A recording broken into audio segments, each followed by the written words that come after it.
मेरा चचेरा देवर औरतों की मसाज करता। औरतें भी खुशी खुशी अजीज से मसाज करवा लेती थी। मेरा अक्सर दिल करता कोई मुझे भी मसाज करे, मगर शर्म के मारे मेरे देवर को नहीं कहती थी। लेकिन एक रात बहुत थकी हुई थी और मैंने अपने देवर से कहा, मसाज कर दो। मेरा देवर ने मेरे साथ जो किया। मेरा नाम कोमल है। मैं रोज के मुताबिक सवेरे ही उठती थी, लेकिन आज मैं थोड़ा लेट हो चुकी थी। ऐसा नहीं था कि मैं मेहनत या काम काज करने से घबराती थी, मगर मैं इस कदर काम काज भरी जिंदगी से थकने लगी थी। मैं अब कुछ वक्त आराम करना चाहती थी। पिछले 5 साल से मेरा एक ही रूटीन था और मेरे रूटीन में रत्ती भर भी फर्क नहीं आया था। सुबह सबसे पहले उठकर नाश्ता बनाना, उसके बाद पति के साथ कपड़े की दुकान चलाने जाना, फिर दोपहर के वक्त वापस आकर खाना बनाती थी। घर के सारे काम मैं अकेले ही किया करती थी। घर में मेरे अलावा कोई औरत भी तो नहीं थी। घर की जिम्मेदारी मुझ पर ही थी। घर के काम के साथ साथ मुझे दुकान पर भी जाना, वहाँ पर काम काज करना मेरा काम था। इस सब से मैं बहुत ही ज्यादा थक चुकी थी। जब मैं सुबह घर से बाहर जाने लगती तो हमारे घर पे मोहल्ले की औरतें मेरे देवर के पास मसाज करवाने के लिए आ जाती थी और शाम तक उनका अपना आना जाना लगा रहता था, क्योंकि मेरा देवर घर पर ही रहता था और उसके ऐसे काम से अच्छी खासी आमदनी हो जाती थी। वह तो पढ़ा लिखा भी था, पर घर से बाहर काम करना पसंद नहीं करता था। यही वजह थी कि मुझे अपने पति की मदद करने के लिए दुकान जाना पड़ता था। हमारे गांव में ये भी रिवाज था कि सभी औरतें अपने पति के साथ मिलकर काम करें और उनका हाथ बटाया करती थी।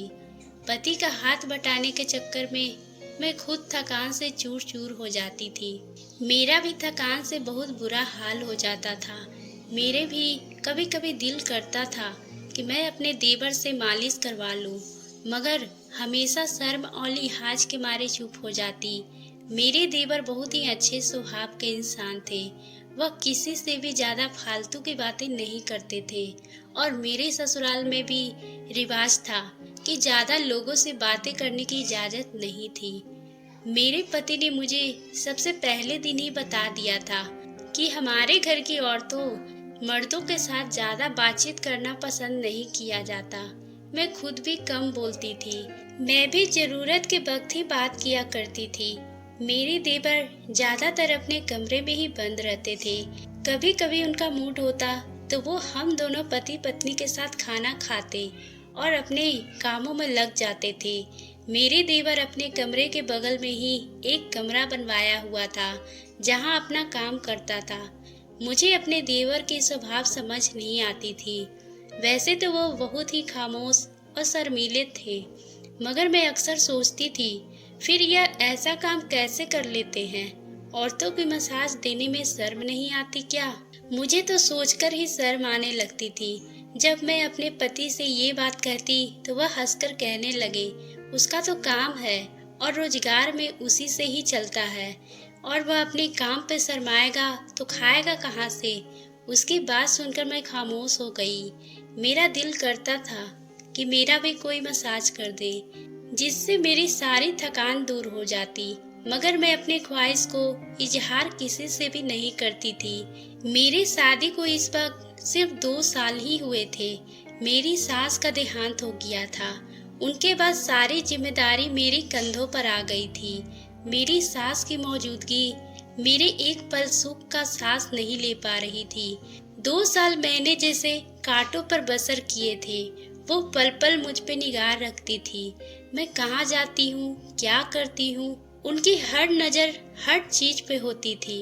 मैं उस माहौल में भी बहुत ज्यादा परेशान हो चुकी थी। मेरी शादी के 1 साल बाद ही मुझे औलाद होने के ताने देने शुरू कर दिए थे। मैं अपनी सास की तानों को सुनकर बहुत रोती थी, गुस्सा भी बहुत होती थी। मैं ऊपर वाले से रो कर दुआ मांगती थी ताकि मुझे अपनी सास के तानों से छुट्टी मिल सके, मगर शायद मेरी किस्मत अभी आजमाइश लिखी थी। मैं अभी तक औलाद का सुख पा नहीं सकी। फिर एकदम मेरी सास बीमार होने लगी थी। बहुत से हकीम और डॉक्टर ने उसका इलाज करवाने की कोशिश की, मगर उनकी बीमारी किसी को समझ में नहीं आ रही थी। उनके बेटे और मेरा चचेरा देवर उनसे बहुत ही ज्यादा प्यार करते थे। मेरे ससुर का बहुत साल पहले ही देहांत हो गया था और मेरी सास उन दोनों को माँ बाप बनकर अकेले ही पाली थी। मेरी सास बहुत ज्यादा गुस्से वाली औरत थी। उन्होंने सारी जिंदगी बहुत शराफत से गुजारी थी। उनके माँ बाप ने उन्हें दूसरी शादी करने का बहुत जोर दिया था, मगर अपने बच्चों की वजह से उन्होंने दूसरी शादी करने से इनकार कर दिया था। उन्होंने अपनी सारी जिंदगी अपने बेटे के लिए कुर्बान कर दी थी। शायद यही वजह थी कि उनके बेटे उनके बहुत ज्यादा कदर करते थे। मेरी सास की हर बात दोनों बेटे पालन करते थे। जब मेरी सास बीमार पड़ी थी तो दोनों बेटे उनके चारपाई के साथ लगकर बैठे रहते थे और तमाम पूंजी अपनी माँ के इलाज के लिए खर्च कर दिए थे, ये सोचकर कि शायद माँ बच जाए। मगर उनका देहांत हो गया था और कुछ महीने बाद जहाँ मैं सुख का सांस लिया, वहीं घर का सारी जिम्मेदारी मुझ पर आ गई थी। हमें काम भी करना पड़ता था। मेरी सास की बीमारी के दौरान मेरे पति और देवर बहुत कर्ज में आ चुके थे। इसकी वजह से हमारे हालात काफी हद तक खराब हो चुके थे और कर्ज उतारने के लिए हम तीनों बहुत ज्यादा मेहनत करने लगे थे ताकि जल्दी से हम कर्ज से छुटकारा पा सके। अब जब मैं काम काज करने के बाद अपने पति के साथ दुकान जाने लगी, तब हमारे घर की औरतों का आने का सिलसिला शुरू हो गया था। हर उम्र की औरतें, लड़कियां मेरे देवर के पास आती थी। मैंने आज तक किसी के अपने देवर के बारे में कोई गलत बात नहीं सुनी थी। सब लोग उनसे शराफत के बारे में गवाही देते। मगर एक दिन बहुत ही अजीब बात हुई। उस दिन मैं दोपहर का खाना बनाने के लिए घर आई तो मैंने पूनम को देवर के कमरे से रोते हुए बाहर जाते देखा। मैं दंग रह गई थी। शादी के 5 साल बाद ऐसा पहली बार हुआ था। देवर की शराफत सारा जमाना गवाही देता था। भला वो एक लड़का था जिसकी वजह से आज किसी को कोई तकलीफ नहीं पहुंची थी। फिर वह लड़की इस तरह से रोते हुए वहां से क्यों गई थी? मैं परेशान हो गई और कुछ सोचने पर मजबूर हो गई।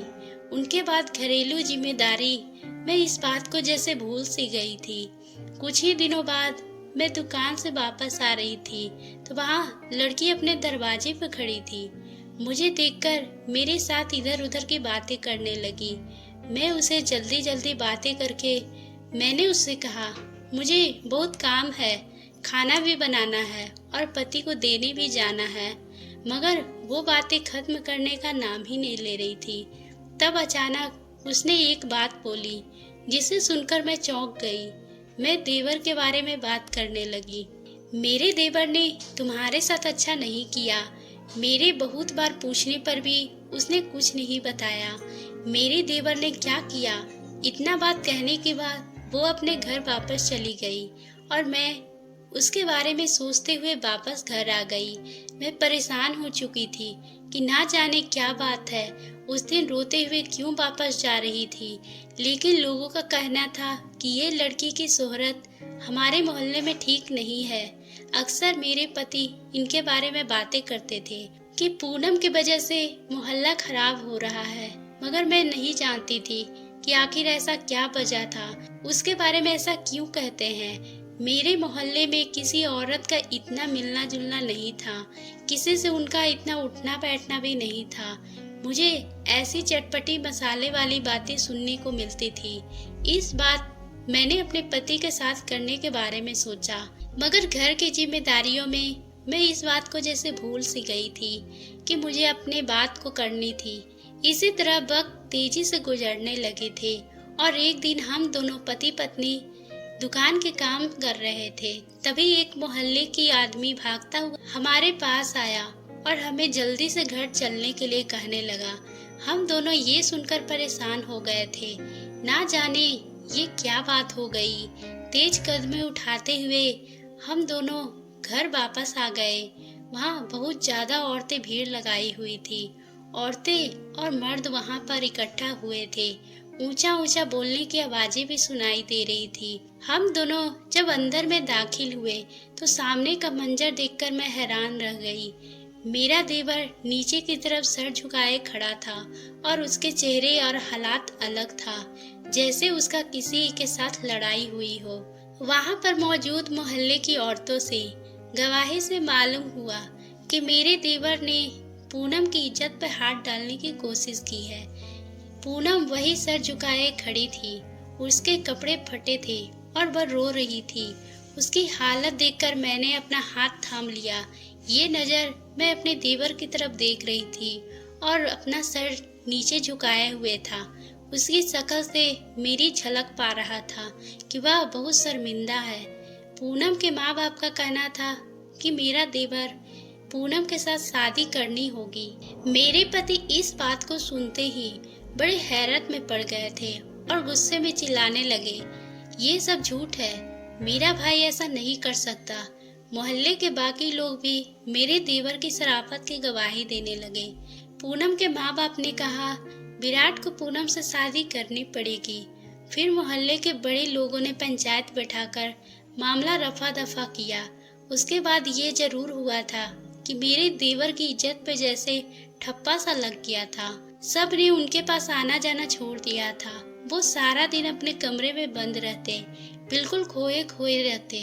तब पहले भी बहुत कम बोलते थे, मगर अब तो जैसे बात करना ही भूल गए थे। उनकी हालत देखकर मुझे उन पर तरस आता था। मैं उसे इस बात के लिए निकालना चाहती थी। मैंने अपने देवर से कहा अपने भाई के साथ दुकान में जाकर काम करे, मगर उसने सुनते ही साफ इनकार कर दिया। मेरे पति ने अपने दोस्त से बात करके शहर में नौकरी का बंदोबस्त करवा दिए और मेरे देवर विराट शहर में ही एक किराए का कमरा लेकर रहने लगे। अब हम दोनों पति पत्नी घर पर अकेले रह गए थे। अक्सर मुझे अपने देवर की कमी महसूस होती। मेरे पति भी उनके लिए उदास रहते थे। मैं अक्सर यही सोचती थी, कोई लड़की कितनी गिरी हुई क्यों ना हो, वो अपनी इज्जत सरेआम तमाशा नहीं बना सकती। दूसरी तरफ मुझे अपने देवर पर भी भरोसा और यकीन था। मैंने अपने देवर में 5 सालों से कोई भी खराबी नहीं देखी थी। मैं समझने से अनजान थी कि आखिर ये सब क्या था। जिंदगी कस्म कस्म से गुजर रही थी। उसी बीच मुझे पता चला वो खबर जिसके लिए मैं 5 साल से इंतजार कर रही थी। मैं बहुत ज़्यादा खुश रहने लगी।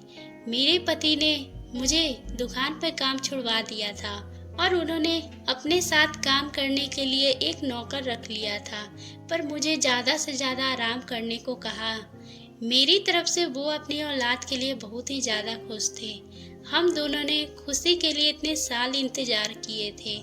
कुछ दिन के बाद मेरा देवर छुट्टी लेकर घर वापस आया और मुझसे मिलने के बाद रोज के मुताबिक हमारे कमरे में जाकर आराम करने लगा। अब मेरा पति देर रात दुकानों में काम करते थे ताकि उन्हें ज़्यादा से ज़्यादा मुनाफा हासिल होने लगा।